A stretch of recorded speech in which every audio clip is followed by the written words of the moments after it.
देखो भाई समझते हैं सवाल को। है ये कह रहा है दो संख्याएं हैं और दो संख्या में एलसीएम जो होता है उनका, दो संख्या को जब आप ले से लेंगे तो ले से में से का 12 गुना है जी। जो ले से है ना, जो ले से है वो में से कितना है 12 गुना है। ले से में से का 12 गुना। फिर तरीका ये होगा, जो एलसीएम है वो में से का मतलब गुणा होता है, का मतलब गुणा होता है 12 गुना, तो 12 गुणा कर दिया आपने। फिर कह रहे हैं कि एचसीएफ और एलसीएम का योग, हाँ एचसीएफ और एलसीएम का योग कितना है 403। तो आप इनको जोड़ दो, एचसीएफ को और एलसीएम को आपने जोड़ दिया तो कितना बना 403 बना। यहाँ तो कोई दिक्कत नहीं है। अब आपको पता है कि एलसीएम किसके बराबर है 12 एचसीएफ के, तो एलसीएम की जगह 12 एचसीएफ रख दो। तो एचसीएफ तो यहाँ पे ही है, यहाँ पे आप क्या रखोगे, इसको रख दोगे, ये वाली जो वैल्यू है, तो ये हो जाएगा 12 एचसीएफ बराबर 400। भाई एलसीएम बराबर कितना है 12 एचसीएफ है, तो एलसीएम जो है 12 एचसीएफ रख दिया हमने। एचसीएफ पहले से ही है 12, ये हो गया 12 और एक कितना हो गया 13, तो ये हो गया 13 एचसीएफ बराबर 400। तो एचसीएफ बराबर 403/13, 31 बार कट गया। तो जब एचसीएफ आ गया है तो एलसीएम भी आ जाएगा। तो एलसीएम क्या हो जाएगा, यहाँ से एलसीएम हो जाएगा 31 गुणा 12। एलसीएम होगा 31 गुणा 12, एलसीएम भी आ गया। एक फॉर्मूला मैंने तो पहले बताया है, एक फॉर्मूला ये होता है n1 गुणा n2 बराबर एलसीएम गुणा एचसीएफ, ये फॉर्मूला होता है, ध्यान रखना है ना। तो दो संख्याओं का गुणनफल ले से गुणा में से होता है।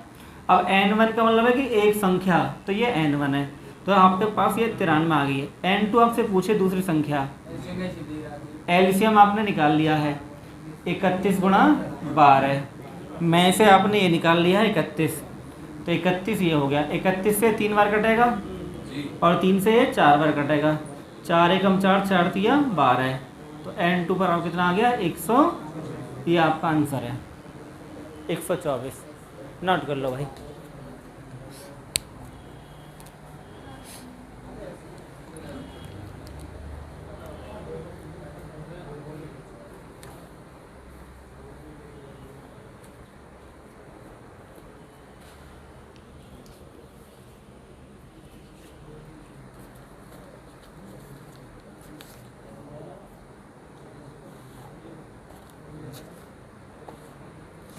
बिल्कुल हमें सेम टू सेम करना है। देखो इसमें लिखा हुआ है कि एचसीएफ और एलसीएम का योग कितना है 680। फिर बोले हैं कि जो एलसीएम है वो एचसीएफ का 84 गुना है, तो इसमें 84 गुना कर दो। अब ये जो मान है ऊपर वाली समीकरण कर दो इसमें, है ना, तो ये आ जाएगा, ऐसा आ जाएगा, ये हो जाएगा एचसीएफ प्लस ये आ जाएगा एलसीएम जगह, एलसीएम बराबर ये ना, इसकी जगह रख देंगे, तो 84 एचसीएफ बराबर 600, तो 84 और 85 एचसीएफ बराबर, तो एचसीएफ बराबर 680 तो 8 बार कट जाएगा ये, ठीक है। जब ये मान आ गया तो ये वाला मान भी आ जाएगा, एलसीएम आ जाएगा 8 गुणा 84। गुणा करने की जरूरत नहीं, बाद में कट जाएगा, नहीं गुणा नहीं करनी, बाद में कट जाएगा, है ना। फॉर्मूला क्या है बताया तो मैंने आपको, n1 गुणा n2 बराबर एलसीएम गुणा, n1 में एक संख्या का मान दे रहा था तुम्हें, एक संख्या थी 56, तो 56 लिखो, n2 पता करनी है, एलसीएम आपके पास ये है ऊपर 8 गुणा 84, एचसीएफ दे रखा 8, तो 8 सत्ते और 7 से कटे 12 और 12 अट्ठे 96, इसलिए गुणा नहीं करी थी मैंने।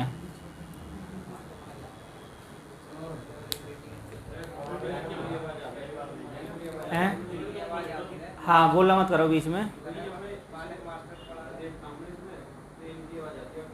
मेरी आवाज आ रही है।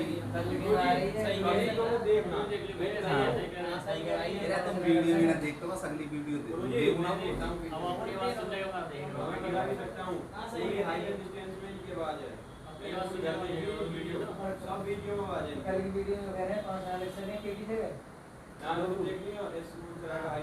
भाई कुशल, अब तुम मिनटो फ्रेश खाओ, अब जबान में काम लगाओ। सेंटर फ्रूट ला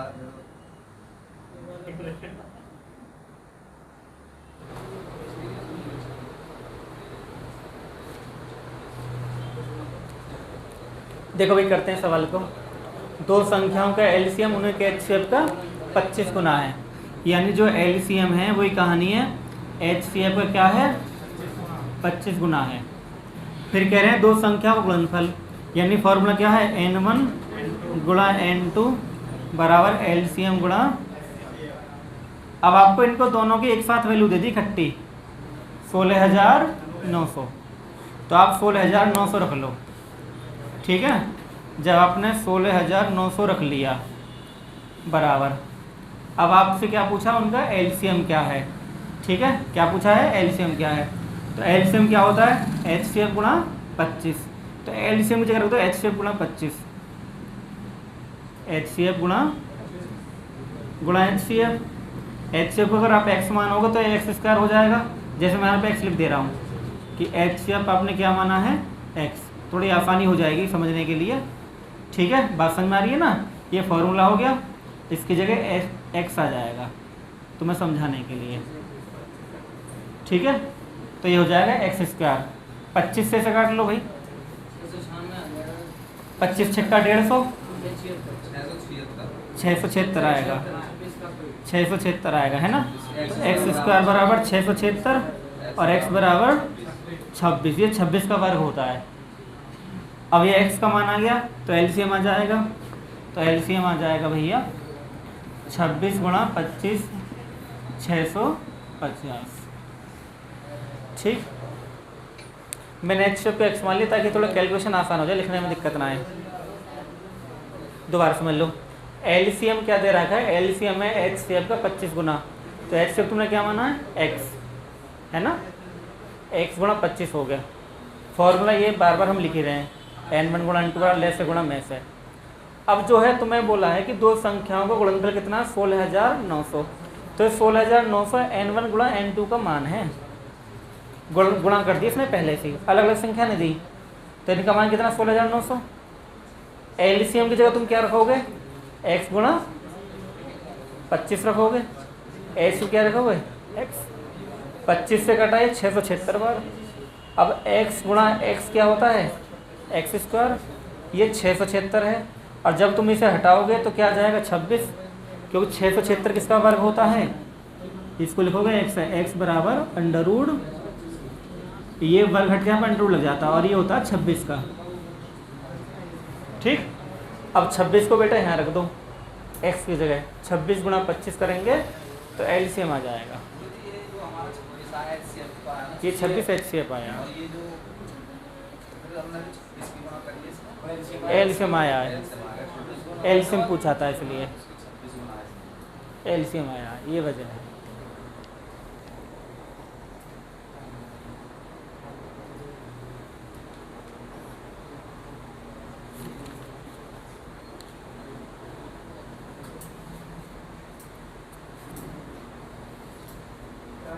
ठीक, ठीक है 348, ठीक। चलो रे समझते हैं सवाल को, है ना। हाँ कैलकुलेशन ठीक ठाक है, सवाल बड़ा है, समझते हैं ना, बड़े सवाल ही तो करने हैं, छोटे तो दुनिया करती है। देखो भाई, दो संख्याओं के नाम दे दिए x और y, हम बोलते हैं n1 n2, ये x y बोल रहे हैं। अब उनका एलसीएम उनके एचसीएफ का 204 गुना है, ये तो पहली वाली बात होगी कि जो एलसीएम है, एलसीएम एचसीएफ का 204 गुना है, ठीक है। उसके बाद फिर हमें कहा है कि यदि एचसीएफ कितना 12 है तो एलसीएम आ जाएगा, एलसीएम आ जाएगा 12 गुणा 204, जितना भी आता हो गुणा कर लेंगे, 12 चौक 10 बाद में कट जाएगा। अब एचसीएफ आपको दे रखा है 12। अब ये फॉर्मूला वाला सवाल तो है नहीं, का फॉर्मूला लगा दो n1 गुणा n2 कर दो, क्योंकि n1 n2 है नहीं। फिर आपसे वही पूछा है n1 प्लस n2 पूछा है। एक तरीके से ये n1 ही है और ये क्या है n2 है, ये भी n1 है ये भी n2 है, तो हम इसको n1 n2 मानेंगे एक तरीके से। ठीक है, इसको मैं मिटा रहा हूँ ताकि आपको समझ में दिक्कत ना हो। चलो रहने दो, कोई बात नहीं है। अब है क्या, आपको मैंने पहले संख्या बनानी बताई थी, संख्या बनती कैसे है ना। अगर आपको याद आ रहा हो तो मैंने कहा था कि जब आपको में से दे दिया तो में से संख्या बन जाती है। जैसे में से कितना है 12 है, ऐसे कलर में से है तो 12 है, तो संख्या हम बनाते 12x और 12y। लेकिन आप कन्फ्यूज ना हो कि x और y पर संख्या तो 12p 12q मान लो, ठीक है, 12a 12b मान लो, ताकि तुम्हें कन्फ्यूजन ना हो। तो हम अगर संख्या की बात करें तो में से इनका दे रखा हमें 12, तो हम संख्या बांधते हैं 12p और 12q। कोई दिक्कत तो नहीं है, एक्स वाई मान लो। चलो तुम कन्फ्यूज मत हो जाना, चलो कभी x प्लस वाई नहीं जोड़ दो। ये एक्स वाई वो है संख्या यहाँ पे, और यहाँ पे जो एक्स वाई है वो को प्राइम नंबर है, दोनों में अंतर है, तुम दिक्कत में आ जाओगे। ठीक है, तुम दिक्कत में आ जाओगे। तुम पता क्या यहाँ पे एक्स वाई निकाल को ना जोड़ दोगे जब भी वो को प्राइम नंबर होंगे, है ना। या तो इस एक्स वाई को हटाओ यहाँ पे, तब एक्स वाई मान लो, या तो n1 n2 लिख दो, क्योंकि दो बार चीज़ ना मान सकते तुम।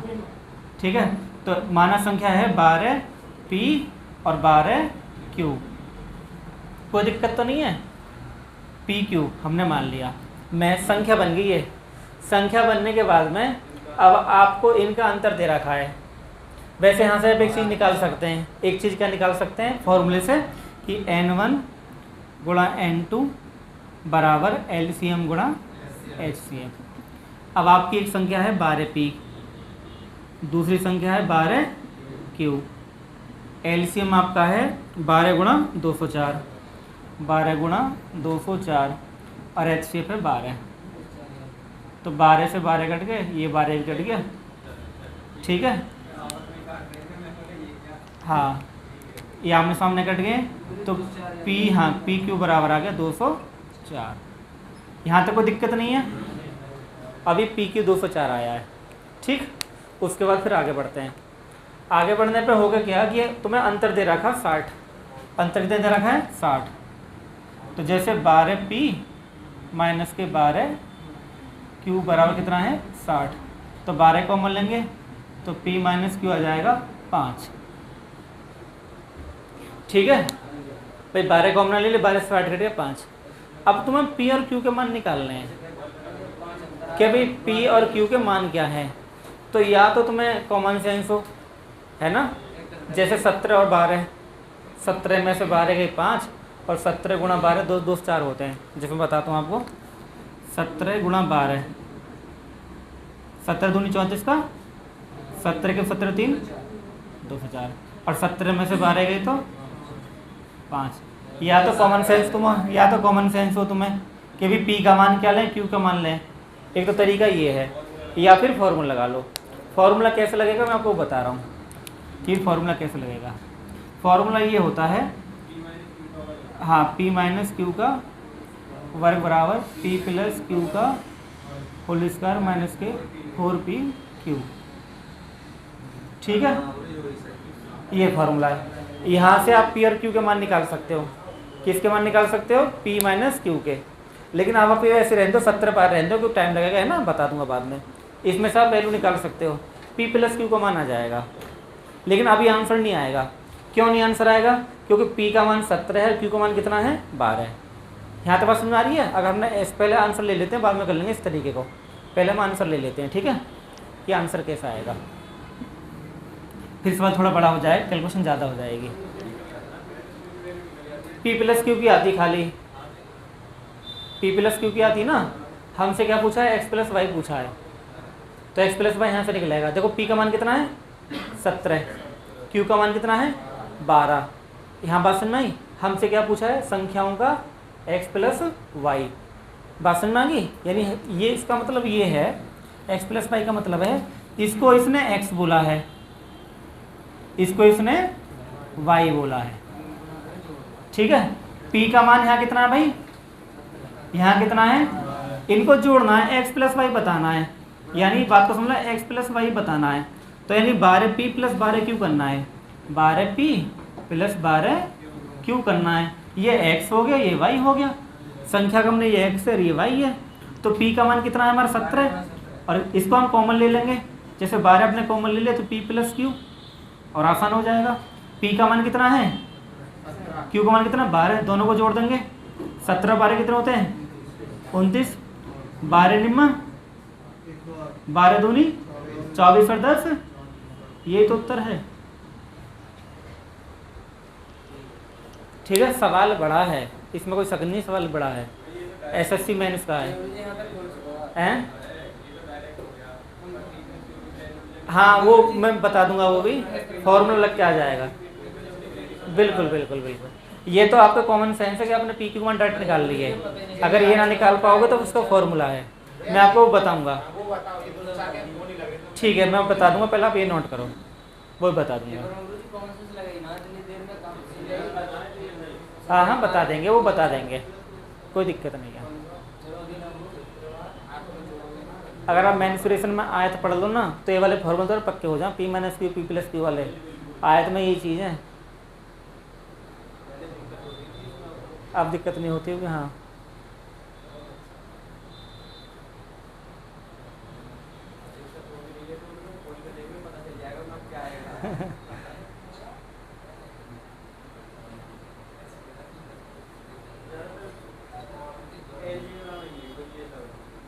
हाँ फॉर्मूला क्या होता है, वो ये होता है कि भाई अगर हम ये निकाल लें p प्लस क्यू का होल स्क्वायर, ये भी होता है p माइनस क्यू का होल स्क्वायर प्लस के 4pq, ठीक है, ये भी होता है फार्मूला।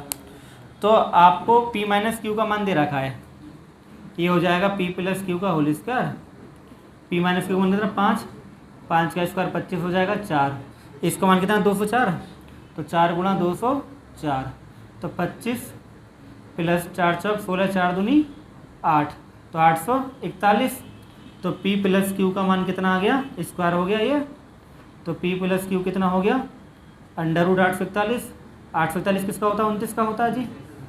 तो ध्यान दो भाई, p माइनस क्यू कितना आया है तुम्हारे पास 5, और p प्लस क्यू कितना आया है 29, यहाँ पे से ऐसे जोड़ो तो 2p बराबर 5 और 29 कितने, तो p बराबर, जब p बराबर 17 तो q बराबर 12 आ जाएगा, तो 17 12 तो 29 बैठेंगे, तो q बराबर आ जाएगा 29 माइनस 17 बराबर 12, 17 और 12 आ गया। ये स्टेप हमने 17 12 निकालने के लिए बढ़ाया है, या फिर आप कॉमन सेंस की बात मैंने कहा कि हमें ऐसे 2 अंक लेने हैं कि घटाएं तो 5 आएँ और गुणा करें 2 से 4 आए, तो 17 12 होंगे। तो ये कहानी 17 12 के लिए है। फिर बाद के बाद में स्टेप वो सेम ही है कि भाई इनके वैल्यू क्या होगी, जोड़ क्या होगा, तो 12p प्लस 12q, वही कहानी सेम टू सेम आप जानते हैं, 12p प्लस 12q, 12 कॉमन है, 17 12 29, 348। ये तब के लिए फॉर्मूला जब आप ना पता कर पाएँ, और इसके लिए आपको अलजेब्रा की थोड़ा ज्ञान होना चाहिए, मेंसुरेशन थोड़ा ज्ञान है तो आसान है। ठीक, अलजेब्रा की मेरी क्लास पड़ी हुई है, ठीक है, उन्हें देख लिया करो, उसमें इस सब कहानी है अलजेब्रा के अंदर, सब सिखा रखा मैंने। ये फॉर्मूला होता है बेटा, जैसे a प्लस बी का होल स्क्वायर होता है a माइनस बी का whole square plus 4ab, a plus B का होल स्क्वायर होता है a माइनस बी का होल स्क्वायर प्लस 4ab। ठीक, ये फॉर्मूला याद कर लो। अब a की जगह p मान लिया, b की जगह q मान लिया, बस यही है खाली। हाँ माइनस कर देंगे।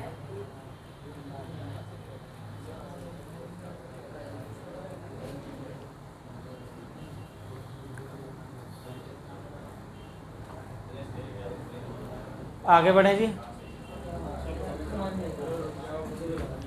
उतार लो। थोड़े मुश्किल सवाल भी करने की कोशिश किया करो, थोड़े मुश्किल सवाल भी करने की कोशिश किया करो, है ना, पेपर में सब तरीके आते हैं।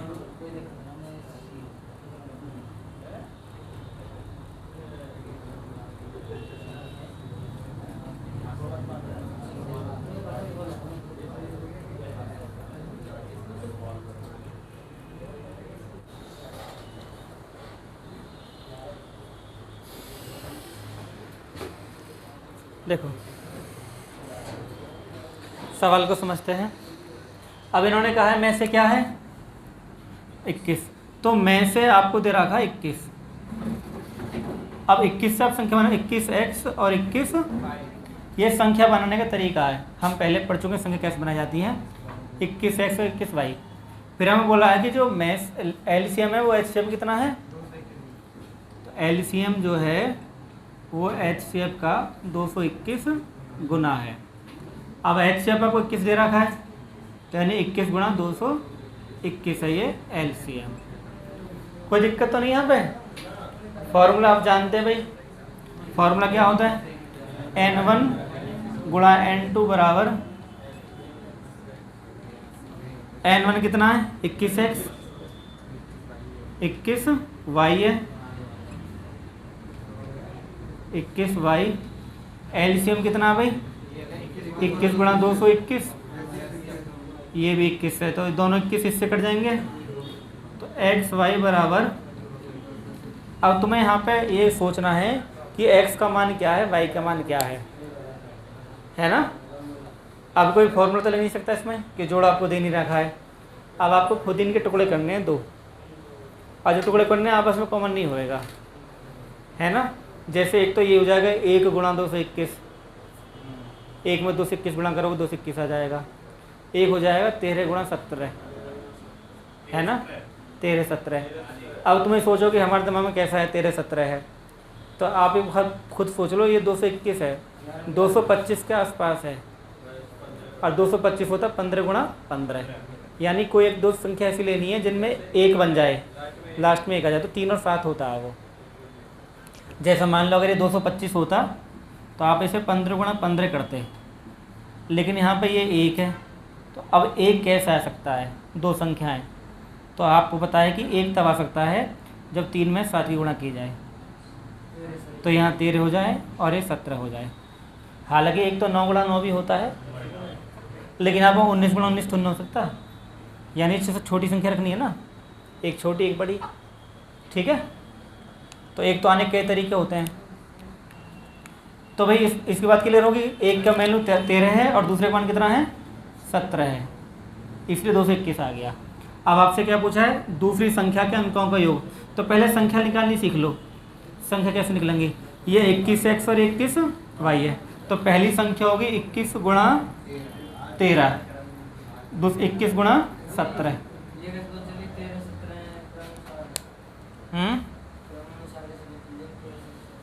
2 से 21 के कैसे बुलाओगे, 2 से 21 दो संख्या बनाओ, दो इससे फर्क नहीं पड़ता, इससे फर्क नहीं पड़ता है, ठीक है। तो 13 कम 13 का 3, 13 दूनी 26, 27। तो ये 200 और 300 के बीच आ गई ना, एक संख्या 200 300 के बीच लानी है, तो ये संख्या 200 300 के बीच आ गई। 17 कम 17, 17 दूनी 34 और 1, ये बढ़िया आ गई, कोई दिक्कत नहीं। इसका योग पूछा 3 + 5 + 7, 15 उत्तर आ गया।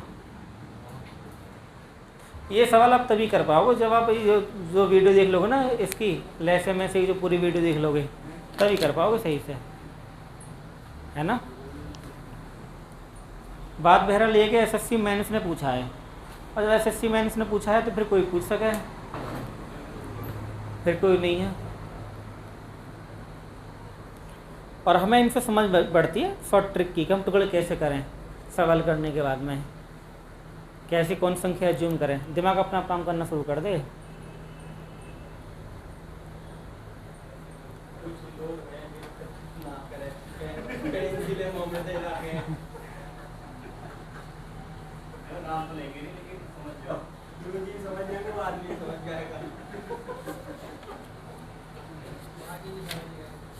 ये कुछ बड़ा करेंगे अपने जीवन में, कुछ बड़ा करेंगे अपने जीवन में, ये तुम ऐसे लग ले रहे हो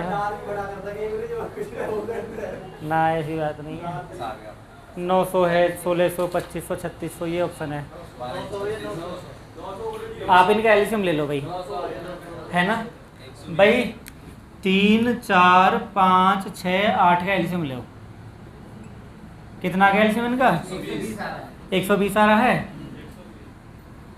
अब 120 एलसीएम आ गया है, ठीक है, बात समझ में आ गई। अब 120 एलसीएम आने पे तुमसे क्या पूछा है कि भाई जो कि पूर्ण वर्ग हो। अब ये पूर्ण वर्ग तो है नहीं, लेकिन जो आंसर होगा वो इससे कटेगा। जैसे 120 में आप गुणा करें 2 की, है ना, आप 240 भी नहीं होता, 3 ही करें 360 भी नहीं होता, 8 की करें 12 96। जैसे ऑप्शन जाएंगे हम, जैसे मान लो पहला ऑप्शन है 900, अब 900 120 से कट जाएगा नहीं, जबकि 900 पूर्ण वर्ग है तो उत्तर नहीं हो सकता। उसके बाद में है 1600, क्या 1600 120 से कट जाएगा? तो ये भी नहीं होगा आंसर। 2500, जबकि पूर्ण वर्ग है ये। उसके बाद 3600 है, ये कट जाएगा और ये पूर्ण वर्ग भी है 60 का, है ना, तो आंसर क्या होगा? 3600। तो आंसर तुम्हारा 3600 भाई, ठीक है। सॉल्व में यह है कि हम पहले यहाँ संख्या रख लेंगे कोई जो एलसीएम आया है, अब उससे भाग देंगे इनको, जो छोटी छोटी संख्या होगी जो इससे कट जाएगी वो आंसर होएगा, ठीक है ना। मैं से काट के देख लेंगे।